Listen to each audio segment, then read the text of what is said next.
जय भारत। नमस्कार दोस्तों। अक्सर मतदान के पश्चात ईवीएम को जमा करने की समस्या आती है, क्योंकि ईवीएम जमा कर रहे अधिकारी कुछ प्रपत्र और सामान खुले में मांगते हैं, जबकि कर्मचारी उन्हें प्राप्त अलग अलग लिफाफों में भर कर लाते हैं। तो आइए, जो मेरा अवलोकन है मैं उसे आप लोगों से साझा करना चाहता हूँ, ताकि ईवीएम को जमा करने में किसी परेशानी का सामना ना करना पड़े। तो मैं आपको बताना चाहता हूँ कि पीठासीन अधिकारी द्वारा स्ट्रॉन्ग रूम में जमा किए जाने वाली ईवीएम एवं वीवीपैट तथा खुले जमा किए जाने वाले प्रपत्रों के बारे में। सबसे पहला बिंदु है इसमें पीठासीन अधिकारी की डायरी, जो पूर्ण रूप से व सही भरी हुई, जिसमें शांतिपूर्ण मतदान के संबंध में टिप्पणी सहित सतित हस्ताक्षर करते हुए जमा की जाएगी और हस्ताक्षर के नीचे नाम व मोबाइल नंबर भी अंकित करें। कहीं कहीं पर ऐसा कहते हैं ईवीएम जमा करने वाले अधिकारी।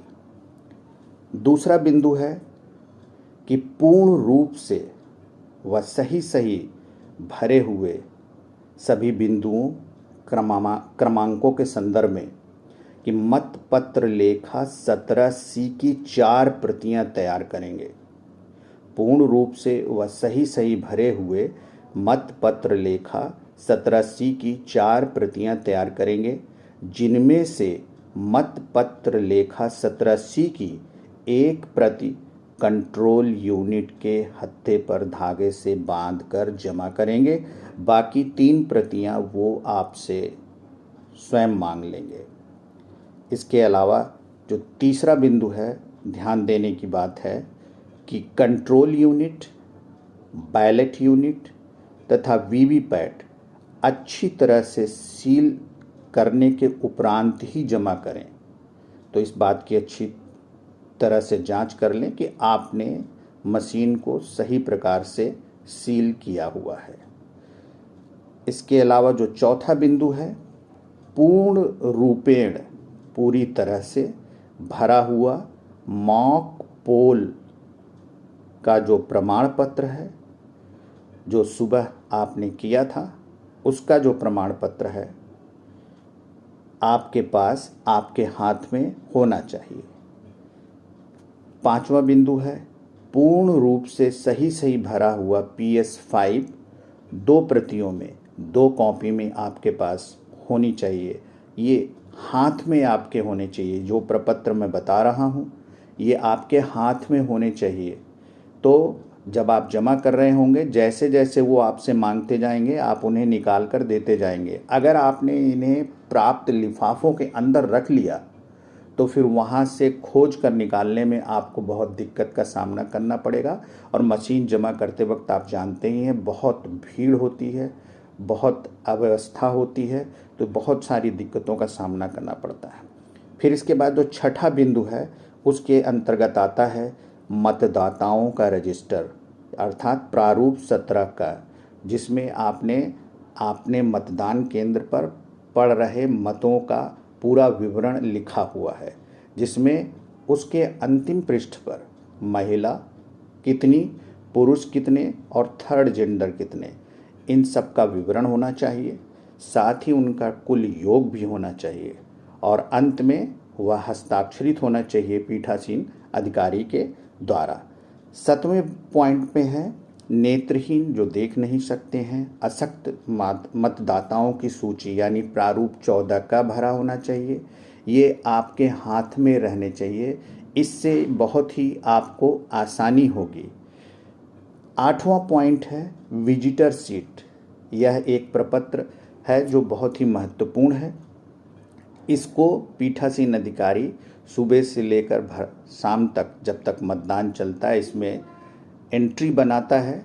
जो भी अधिकारी उस मतदान केंद्र पर जाते हैं, जैसे सेक्टर मजिस्ट्रेट, जोनल मजिस्ट्रेट या कोई ऑब्जर्वर जाता है, तो उसकी सूचना सारी इसमें लिखी होती है।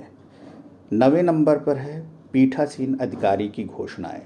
मतदान शुरू होने से लेकर मतदान समाप्त होने तक पीठासीन अधिकारी जो घोषणाएं करता है उनके प्रपत्र भरे हुए उसके हाथ में होने चाहिए।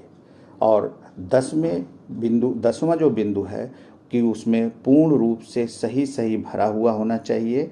वो 16 और 19 बिंदु वाली एक सूचना देने वाला प्रपत्र है जिसमें अतिरिक्त रिपोर्ट दी जाती है, वह भी आपके पास भरा हुआ होना चाहिए।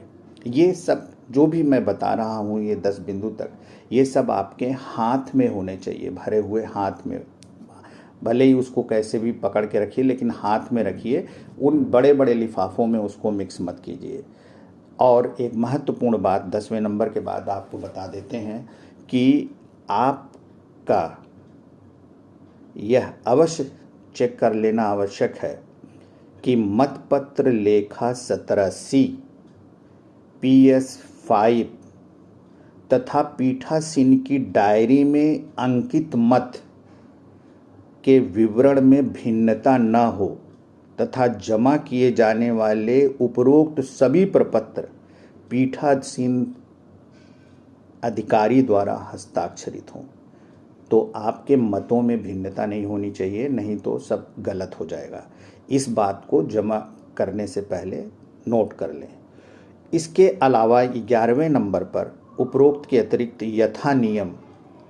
यथा नियम मतलब जो आपको बताए गए हैं ट्रेनिंग के दौरान, सील किए हुए अन्य सभी प्रपत्र, सामधिक असामधिक लिफाफे भी अपने पास रखेंगे। वो उसको ऐसे ही ले लेंगे, लेकिन जिनका वर्णन हम ऊपर कर चुके हैं वो आपके हाथ में खुले में होने चाहिए। वो ना खुले में होने से ही समस्या आती है। इसीलिए यह वीडियो मैं बना रहा हूँ, क्योंकि इस समस्या से काफ़ी लोग गुजरे हैं। इसके अलावा एक और जो महत्वपूर्ण बात है वह यह है कि वीवीपैट की जो बैटरी है, जब आपने वीवीपैट सील किया था, सील करने से पहले उसकी बैटरी निकाल ली थी, वह बैटरी भी आपके हाथ में होनी चाहिए। और एक ब्रॉस सील होती है, वह भी आपके हाथ में होनी चाहिए। ये सारी चीज़ें अगर आपके पास हैं तो आपको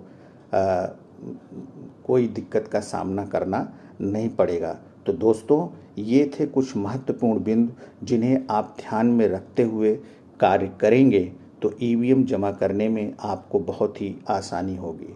धन्यवाद। जय भारत।